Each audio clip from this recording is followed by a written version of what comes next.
Hello दोस्तों, कैसे हैं आप सब? आइए आज एक कहानी के बारे में जानते हैं जो अंधे पिता और बूढ़ी माँ की कहानी है। गांव के एक कोने में एक छोटा सा कच्चा मकान था।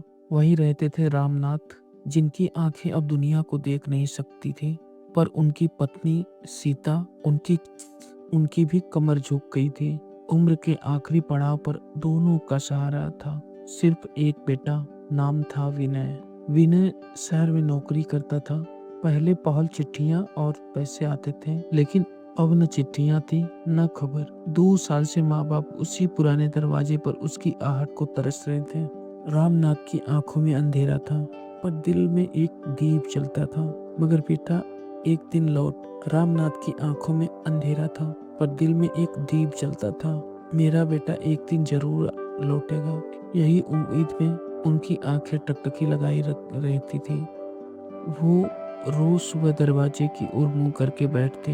जब कोई पाँव की आहट आती तो पूछते थे, सीता क्या विनय आया? सीता हर बार आंसू छिपाकर कहती, नहीं रामनाथ, आज भी कोई और ही था। धीरे धीरे गांव वाले ताने मारने लगे, जिस बेटे के लिए तुमने अपनी जिंदगी खपा दी वो तो पलट कर भी नहीं आया।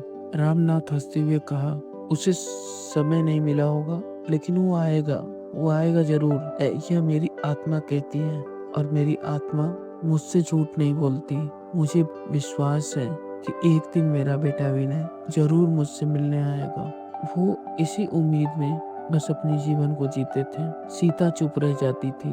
वो जानती थी कि रामनाथ की आंखें भले ही न देखती हों, लेकिन उनका विश्वास दूर दूर तक दिखता है। गांव की एक अनाथ लड़की रेणु, जो उनके लिए पानी भर देती थी, लकड़ियां लाती थी और झोपड़ी की सफाई करती थी। रेणु को देखकर रामनाथ को लगता था जैसे बेटा नहीं सही, लेकिन भगवान ने मुझे एक बेटी तो भेज दी है। रेणु बड़ी प्यारी लड़की थी।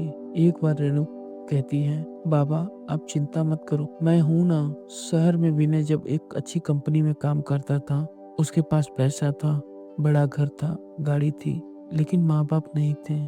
उसे शर्म आती थी अपने गांव और अपने अंधे पिता को दिखाने में। उसका दिल कहता था एक दिन जाऊंगा, लेकिन जब कुछ बड़ा बन जाऊंगा।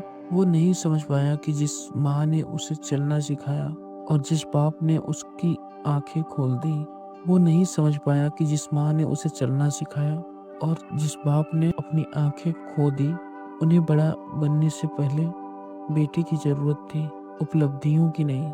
रेणु ने विनय को एक चिट्ठी भेजी, बाबा अब ज्यादा चल नहीं पाते हैं, माँ की हालत भी ठीक नहीं रहती, वो आज भी तुम्हारे लौटने का इंतजार करती हैं। एक बार आ जाओ, शायद ये आखिरी मौका हो। इस पर विनय की आंखें नम हो गई। वो खुद शर्मिंदा हुआ।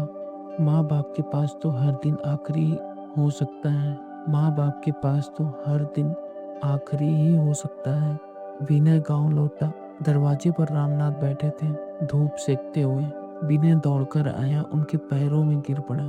कहा, बाबा मैं आ गया। रामनाथ के हाथ ने उसके चेहरे को छुपा। रामनाथ के हाथ ने उसके चेहरे को छुआ, जैसे उनमें एक नई जान आ गई।